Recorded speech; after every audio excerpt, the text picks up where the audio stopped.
How is everybody doing today? And welcome back to the Star Wars podcast that we still do not have a name for.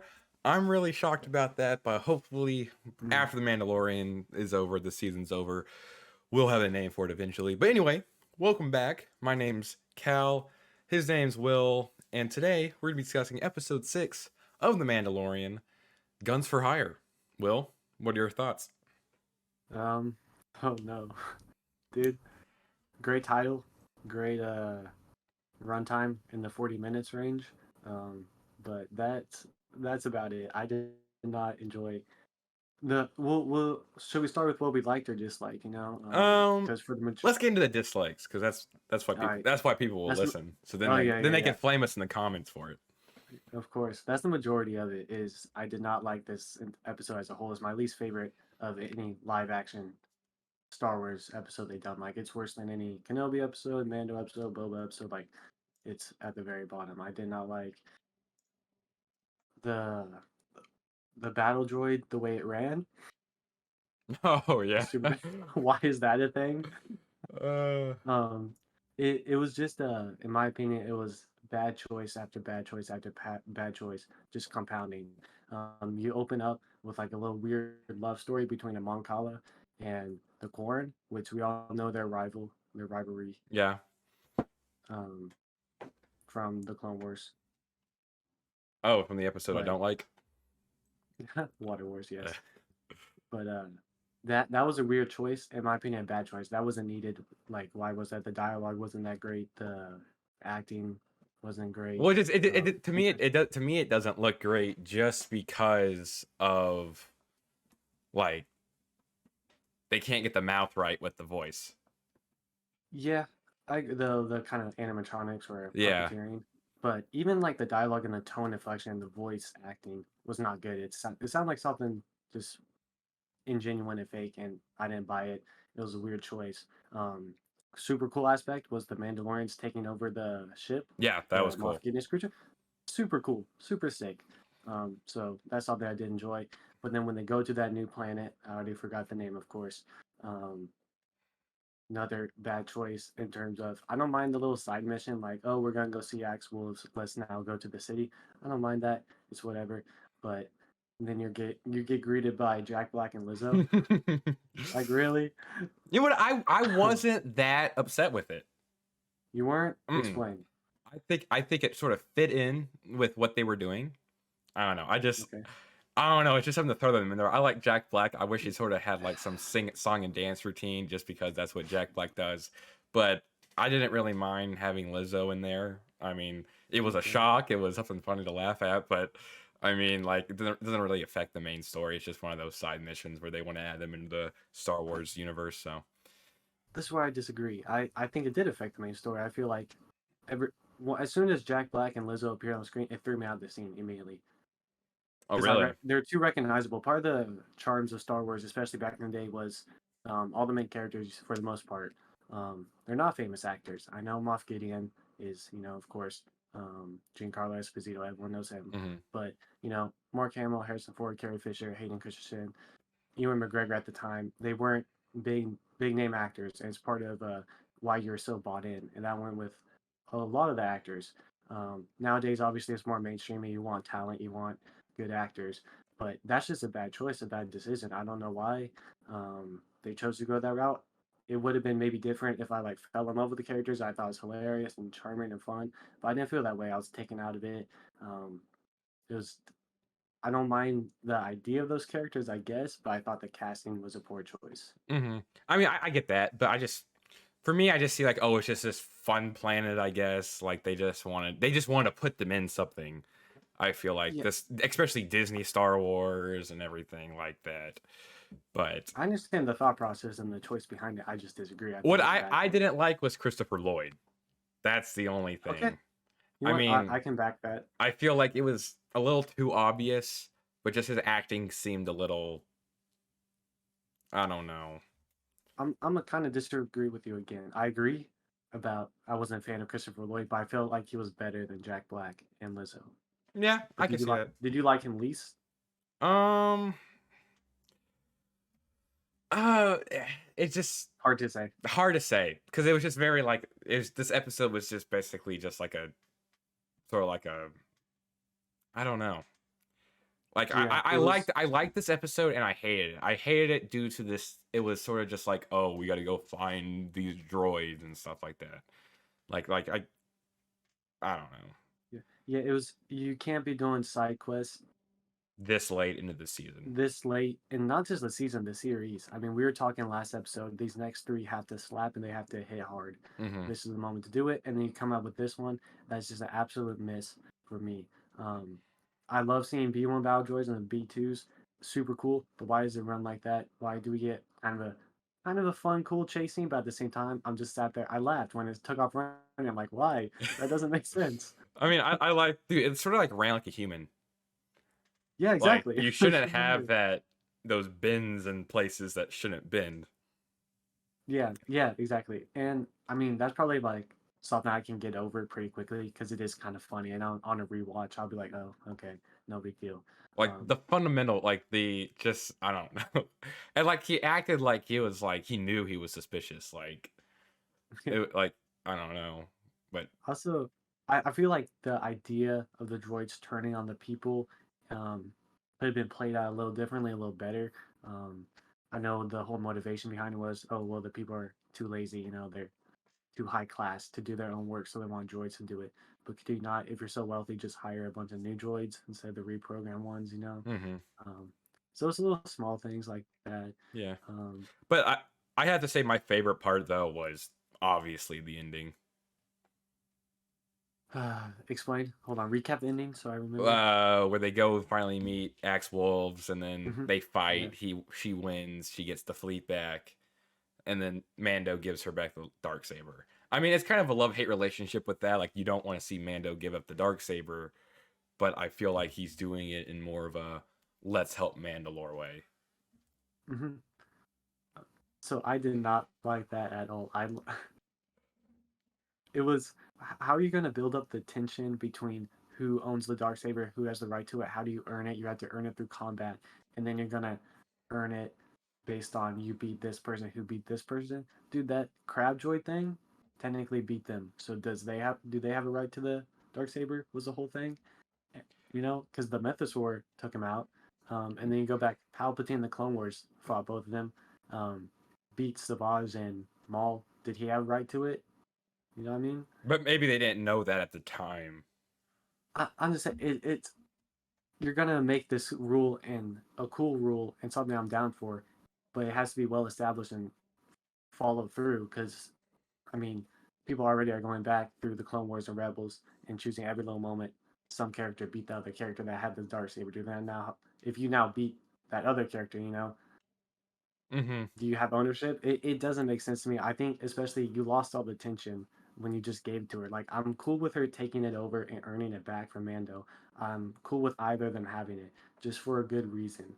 And so you built up this entire season was like, oh, Bo's gonna be kind of there's some animosity. There's is she gonna fight and take him over it kind of deal? And just you're gonna do it in that episode at the very end after an okay fight, not a bad fight or anything, but she didn't really earn it. Hmm. You know, I feel like that's just what I think. maybe it would have been maybe I feel like maybe in the later seasons, maybe at the very end, once whatever they complete, she's like, you know what, I don't deserve this yet. She gives it back Hmm. to Mando, and then they have sort of like their own duel for it. Hmm. And I understand the giving it back. If she reconciles, she doesn't want it, doesn't need it, isn't worthy. But again, in like season two, you established when Mando went to give it to her, they're like, "Oh, you can't give it to her. It has to be won through combat." Yeah, but now So like then they it's sort of just like retcon that to yeah, exactly. You're gonna pass it back and forth. Like I'm down with the passing back and forth, but you can't go back on it, I And it's a just lot cooler if you win it. I just feel there's a lot of retracing their steps or like replacing their steps, not retracing, Hmm. replacing with this new sort of era of Disney. I feel like what they're doing now is just trying to erase everything that's ever been done and not sticking to canon and sticking to history and lore and everything and trying to rewrite the whole history of Star Wars to be this more progressive state.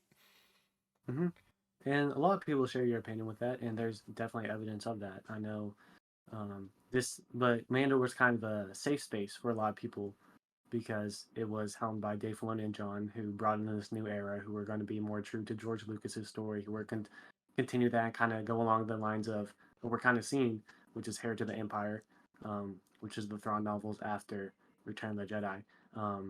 And that's like right after Return, rather than going 30 years like Hmm. the sequels are. And so I feel like, who's ever writing these episodes, it gives John the credit. I don't know how much behind the scenes and Oh, stuff like that, who's writing these, but Bryce Dallas Howard, whoever she wrote did that. direct it. Dallas Bryce, is it She, was it Bryce Dallas Howard? yeah, yeah, yeah. Yeah, I feel like that's sort of like, I guess I this might piss people off or something like that, but I feel like it's sort of like a women empowerment sort of episode. Uh, But I don't know. Maybe Maybe. that's how I saw it a little bit. But like, I have nothing against that. I'm just stating it out Uh, there. I mean, I didn't totally see that. I know. I mean, watch the sequels. That's kind of what you get. Yeah. But Bryce Dallas Howard, like, I love her direction. She directed multiple episodes. I know she did one in season 1. I think she had done the one with the ATST that was like a dinosaur Hmm. kind of deal. She directed some at season 2, I believe. And I love all her episodes. I love. I mean, she's Ron Howard's daughter. Like, she Yeah. has talent. She has skill. I trust her. I like her direction. I didn't have any trouble with the direction of the episode. It was the writing, and just felt like bad decision, bad decision. You could have pivoted at this point in the story to something that made a little more sense, something that was better, and it Hmm. just didn't happen. So I blame more of the writing rather than the direction. I felt like it was a waste to Okay. have Bryce Dallas Howard direct such an episode that I didn't But enjoy at does all. she write this, or she just No, it was directed just it? she's just directed. It was just John Okay. that has credit. And so, I mean, I noticed this with earlier Mando and Book of Boba Fett. Like, John wrote a lot of these episodes, and I don't want to, But maybe it's like you know, Kathleen Kennedy's getting in the way of his writing. that's a lot of theories, Like, stuff hey, like that. you know what? You should let her do all this stuff. Blah blah blah. And There's then. there's a there's a lot of speculation around that, especially how producers can be in Hollywood, Hmm. but there's not a whole lot of validity to those stories that are breaking, quote unquote. Um, but it definitely feels like a pivot to where we were at in season 1, season 2, to where we were at in Book of Boba Fett now season 3. The writing is just I disagree with a lot of the decisions.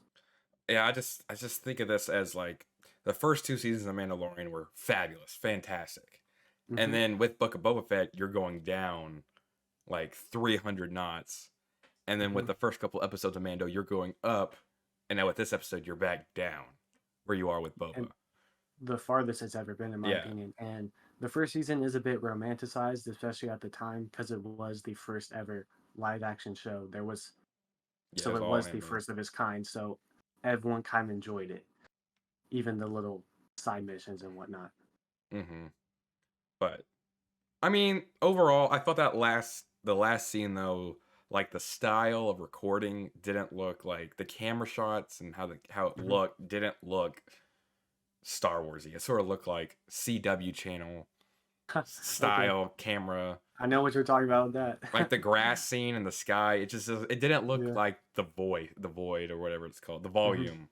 It just didn't Oh, look I like got that. you. It just looked too like daytime television. Okay. But you there? Yeah, yeah, yeah. Okay, Sorry. sorry, glitching out. Yeah. But Um. but So where do you want to rate this? you know, I'll say what I liked about it, and then I'll read it. Okay. And on a more positive note, so I did like Axe Wolves, like I said, taking over the cruiser and him kind of helming I like this his new voice. I Mandalorian like his group. accent. His voice is cool. He's cool, Is he in Um, the is he in Clone Wars? nah. Okay. He just sounds familiar. Okay. Um, I like the fleet they're assembling, stuff like that. And it's cool seeing the B1s and B2s back. I like the city itself, like the design. Mm-hmm. Is really cool. It's a cool planet, and that's about where it ends. So it's a very short list. I would rate this through 1 to 10. I would put it at literally a 3. Okay. I'll give it a It's 3.5. okay. It's borderline unwatchable, like on a rewatch, because I would rewatch it on rewatch just to I like watching everything when I rewatch something. But it'll be a struggle. Yeah, it's just one of those episodes that you're just like, this episode, like Yeah, but like most of the season, like it's like mostly season 1 of Clone Wars. oh, stop. Okay. No. Season 1 is a thrill to rewatch. Wait, you get what I'm saying? Just like you I want, understand. especially for me, since all this stuff has already came out and there's a lot more story wise, rewatching it when they're not having like this big old ending yet. Hmm. Like when season 1 came out of Clone Wars, you're like, oh, this is cool, and you're getting introduced to all this stuff. But when all this stuff was already introduced, because I watched it after the end of season 2 of Mando, I'm like, oh, I have to watch through all this like this filler season 1 introducing the whole war and stuff. Yeah, you kind of understand the story and the characters already. Yeah. Yeah, it feels more like a chore. But I mean, overall, That's what I thought. okay, thanks so much. But I mean, overall, we get what we get, and we throw a fit.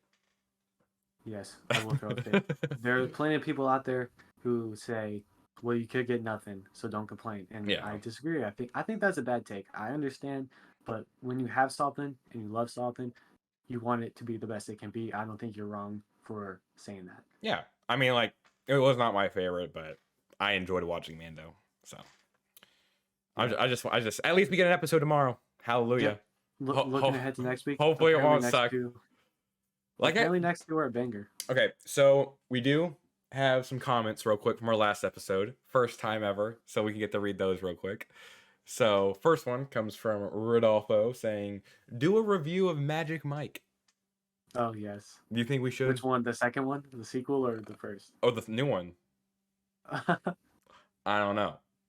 But we do reviews, so maybe sometime in the future. Might have to. Okay, and then the most legit one is by Triple V Triple T. Would you recommend this to somebody that doesn't like Star Wars? And I said absolutely. 100%. 100%. Dive right in. I mean, it's pretty mainstream and enjoyable.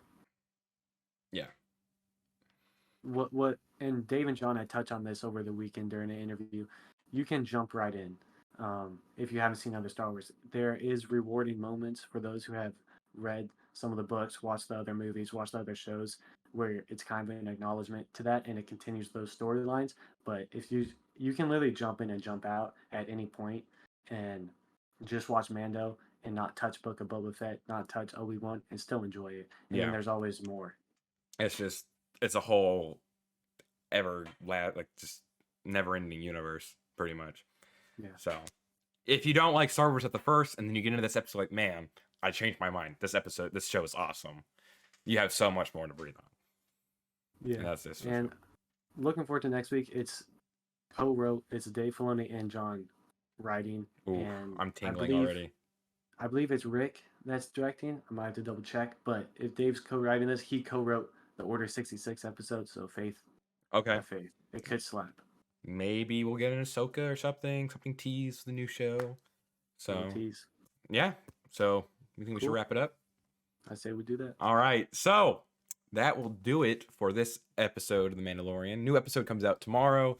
So I don't know how well this video will do, but we're just getting out there, to keeping on schedule. Haven't missed an episode yet. We almost did this week, but we're loyal. So anyway, what I'm gonna say was, so Star Wars Celebration was over the weekend, and a lot of new stuff is coming out. So I think we should make a couple videos talking about new Ahsoka show, the Acolytes, and all that good stuff. And we have just recapping all of it. There's so much. That would be fantastic. I feel like so. Anyway, guys, if you guys did enjoy this cast this week, drop a like. If you're new, subscribe. Do all that fancy jazz. Drop some more comments. We love reading it out for you guys. And actually, I was excited to read these comments because we haven't got any comments yet. Yeah. So hopefully they'll keep coming. And yeah, we'll see y'all later this week with a brand new episode talking about the newest episode. Anyway, we'll catch y'all later. Oh, we didn't talk about the Ugnaughts. But anyway, we'll do that later. I have spoken.